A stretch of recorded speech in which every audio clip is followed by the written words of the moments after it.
Great to see you all coming in from all around the world. So today we're going to dive into the training course, Communicate with Higher Self. This is where the pineal is covered in microcluster crystals, minute little crystals. And as you know, crystals amplify. So we're putting all these pieces in place because you can see it's an entire system. It's actually quite a beautiful, elaborate system, isn't it? You're no longer pointing into their field and spying on them. You're pointing up to your higher self. We're all starting to learn a new way of using our gifts. May you speak of keeping a clear and closed energy field. Yes, this 100%, all the time, specifically during lovemaking. Absolutely.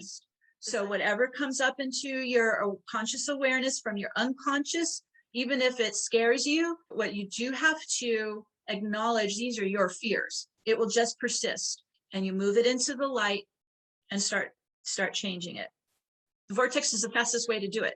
Very quick. Each and every one of us is in our own private vortex. No one's blending here. Very careful with boundaries here. This is the soul stream we've been talking about. Just let it flood your chakra channel. Repeat. Practice makes it perfect. So by repeating it, it just gets better. It's like a muscle we haven't used. This, this psychic mental muscle. I just wish you great success.